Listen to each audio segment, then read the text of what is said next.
Hello everyone, Russell Wright from networkempire.com, and now we're going to move from the team management screen to the next module. And Matt Cruz is here with us to walk us through this process, and we'll give as many insights as we can on this. We've had lots of questions on this next module. It's very popular.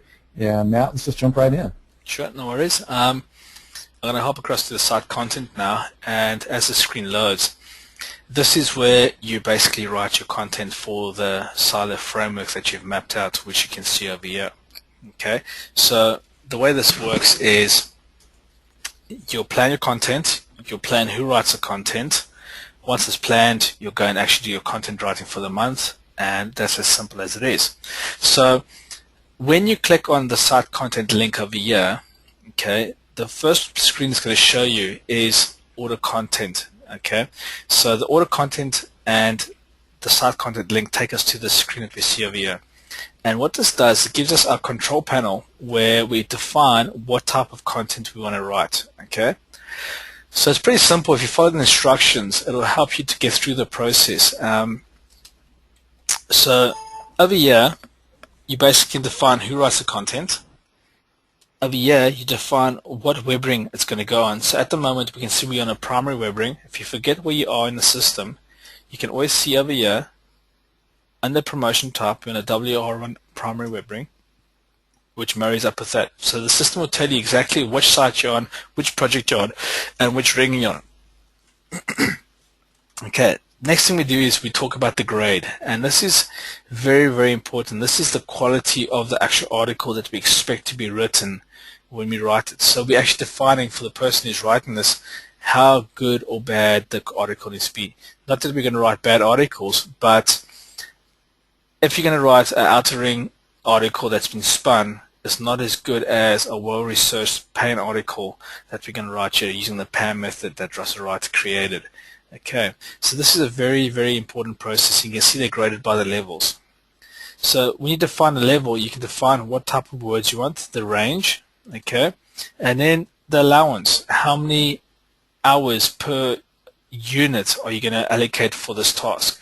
Now remember, with DWS, you can actually order one article, or you can actually order bulk articles. Okay, so what is the unit cost for this article? And then if you want to use templates or specific template type style, you can simply click on one of the template styles over here, and this will allow you to bind a template to the actual article. When we talk about templates, this is going to do with the PAN article method that Russell Wright developed. And in our members area, we give you a PDF which has all the different styles in there, which you can copy and paste into this as well. What I'll do while I'm here is I'll just click on that little link and open it up. But then all you got to do next is set the date when you want the articles for. So if I just make that let's just make this the 15th. Okay. Sorry, wrong. That's 08/15. Let's make the 16th. When we come down to actual grid, what it shows us is our silos, our categories, and our supporting articles. We can see by the columns over here. Okay, and whenever the checkbox is blanked out and you've got a little circle of green, it means it's been ordered. When you look at the right column, it means these are still going to be written. They're in edit mode. Okay, they're not completed. So as we scroll down this list, we can see who the articles have been assigned to, their due dates, what type of content, and their status. So as we're scrolling down, we can see here that this with background has been written, it's been completed. Okay.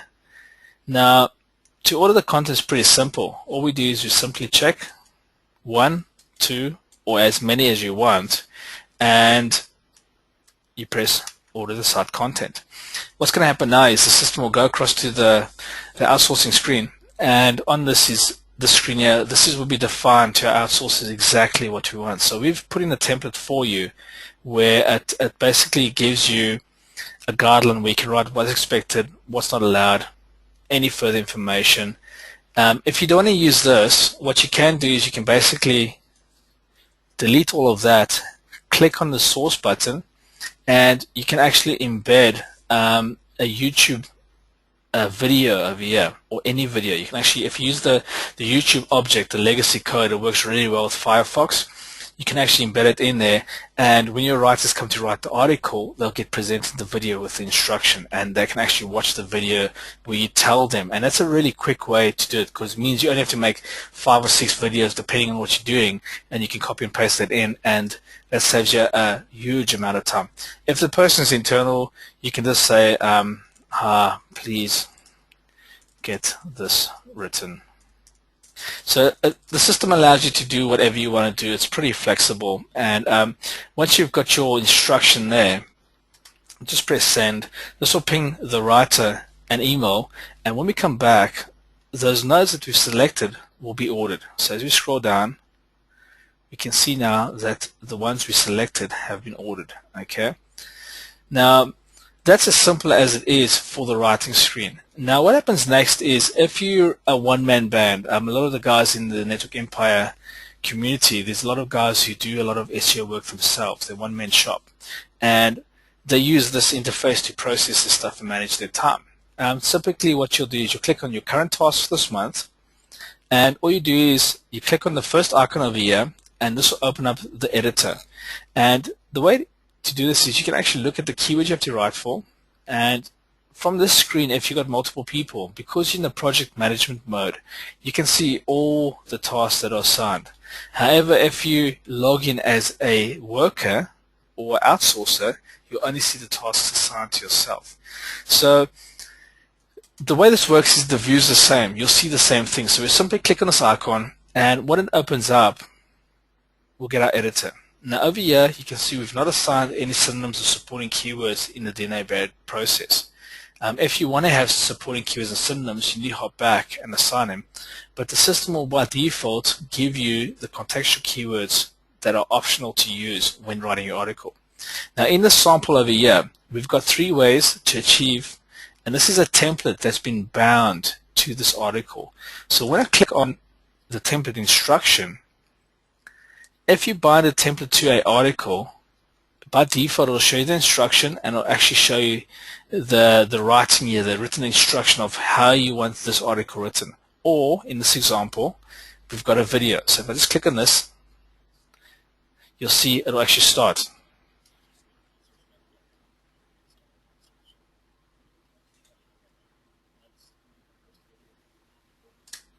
Right, so from there you can see how cool it is. If you're working with outsourcers, you can give them a presentation of exactly what you expect. So there's no excuses for them to give you inferior quality if you've got the trouble of making a good videos defining exactly how you want them to use the screen to write your articles.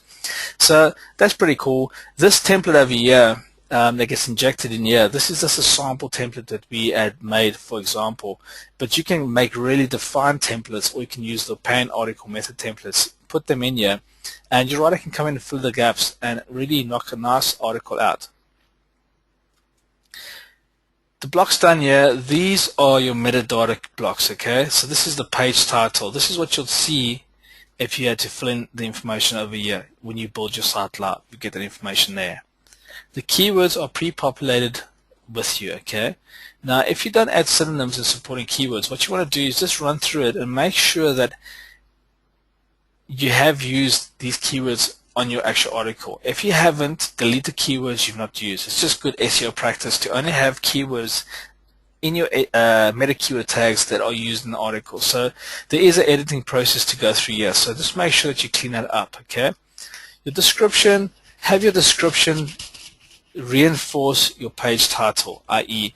the title gets shown in the search results, and the description should actually reinforce the call to action that you created in the title.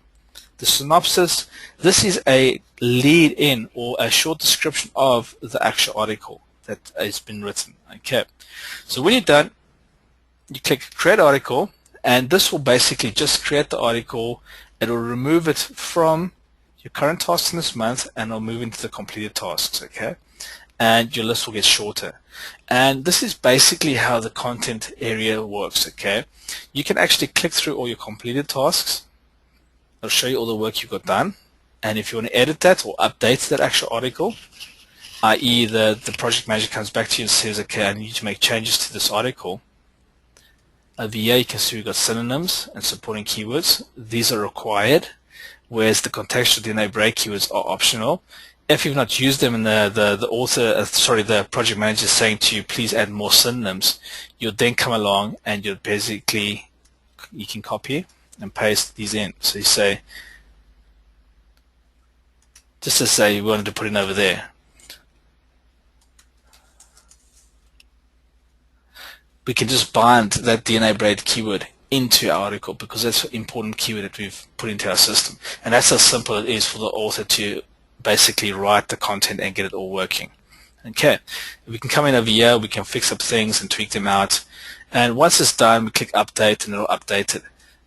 If you want to see all the tasks for the entire project that have been ordered, when you click on all tasks, this will give you a list of all the content that's been ordered to date. Okay, that's got to be written. All the completed tasks, we'll see them all over here. And that's basically the content writing screen. That's how simple it is to use this content writing screen. 1, order the content, assign it to yourself or your team. 2, your team will log in wherever they are. So whether you got 1 or 10 writers, they can all log in, do their work. As soon as they do the work, you'll see the green ticks appearing in the structure over here as they're finishing it off. And once it's all done, you can look at all the tasks and you can actually go and edit, improve them, fine-tune them. And we recommend that when you're doing the fine-tuning, do them in DWS, because when you come to your website blueprint stage over here and you actually export the XML out to build your website structure, the more refined you make the articles over here, the less optimization work you have to do in the blueprint. Okay, so you can save a lot of time with just tweaking this all right here. Publishing becomes a doddle. It's super easy. And once it's been published, all that work that you've done gets carried across. You don't have to do it again. And that's the site content screen over here. Russ, Sue, do you guys have any comments or anything you want to say on the screen? Yes. When you were in the writing area and you're talking about the synopsis block, I want to point out that that synopsis is used in 2 different places.